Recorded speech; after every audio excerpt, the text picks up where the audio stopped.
than the Epic of Gilgamesh, written in 2600 BC.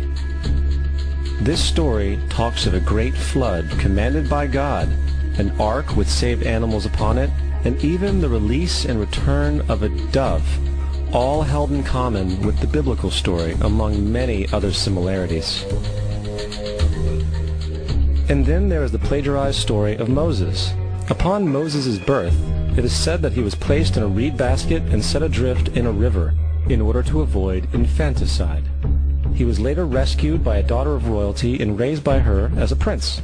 This baby in a basket story was lifted directly from the myth of Sargon of Akkad of around 2250 BC. Sargon was born, placed in a reed basket in order to avoid infanticide, and set adrift in a river. He was in turn rescued and raised by Aki, a royal midwife. Furthermore, Moses is known as the lawgiver, the giver of the Ten Commandments, the Mosaic Law. However, the idea of a law being passed from God to a prophet up on a mountain is also a very old motif. Moses is just another lawgiver in a long line of lawgivers in mythological history. In India, Manu was the great lawgiver.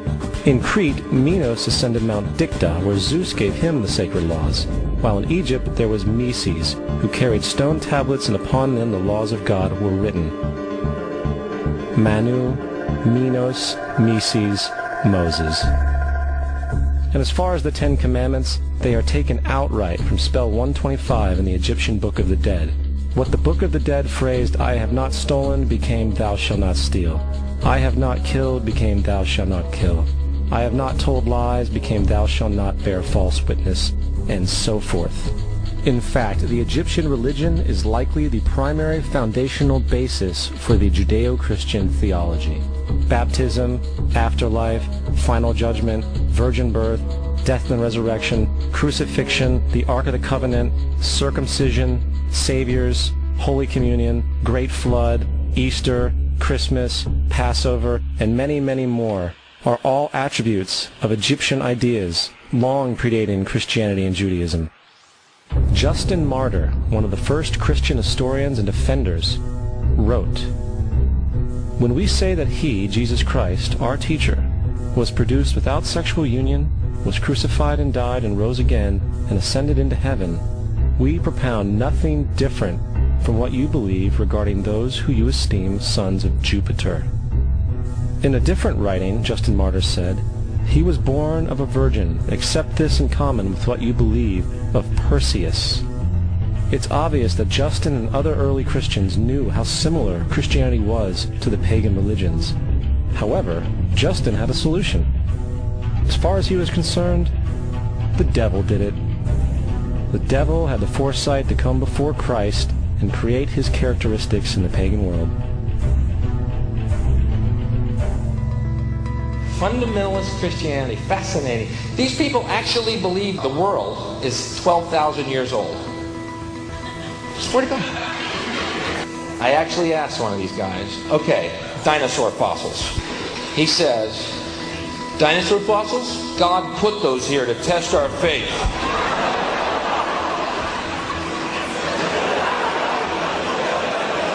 I think God put you here to test my faith, dude.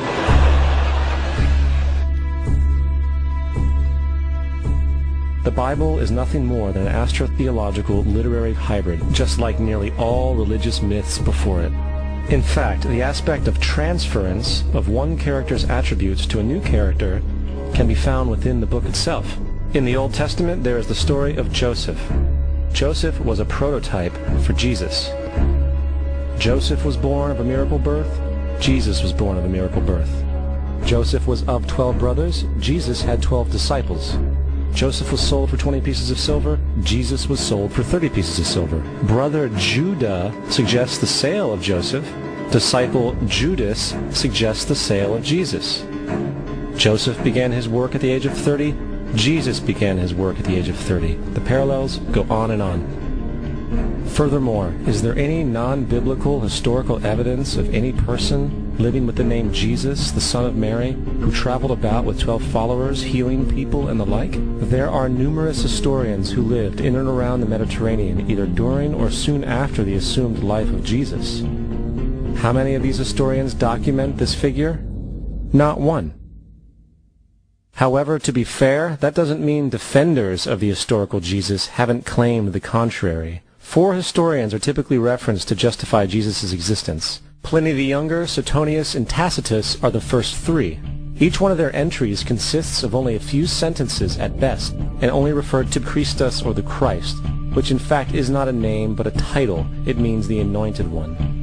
The 4th source is Josephus, and this source has been proven to be a forgery for hundreds of years. Sadly, it is still cited as truth. You would think that a guy who rose from the dead and ascended into heaven for all eyes to see and performed the wealth of miracles acclaimed to him would have made it into the historical record. It didn't, because once the evidence is weighed, there are very high odds that the figure known as Jesus did not even exist.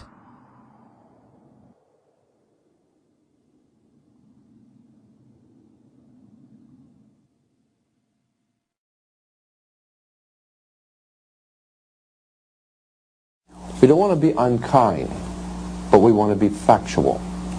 We don't want to cause hurt feelings, but we want to be academically correct in what we understand and know to be true. Christianity just is not based on truth. We find that Christianity was in fact nothing more than a Roman story developed politically. The reality is, Jesus was the solar deity of the Gnostic Christian sect, and like all other pagan gods, he was a mythical figure. It was the political establishment that sought to historize the Jesus figure for social control.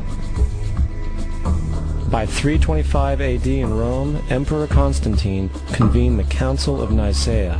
It was during this meeting that the politically motivated Christian doctrines were established, and thus began a long history of Christian bloodshed and spiritual fraud.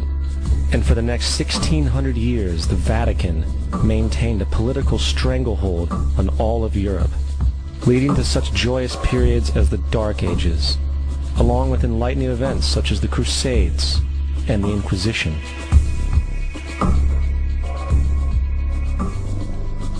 Christianity, along with all other theistic belief systems, is the fraud of the age. It serves to detach the species from the natural world, and likewise each other. It supports blind submission to authority.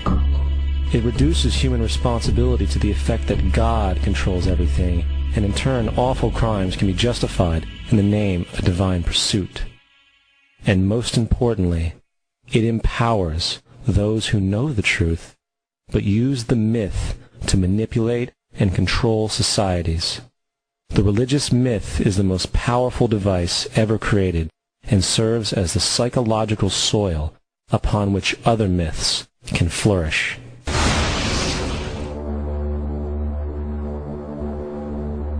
A myth is an idea that, while widely believed, is false.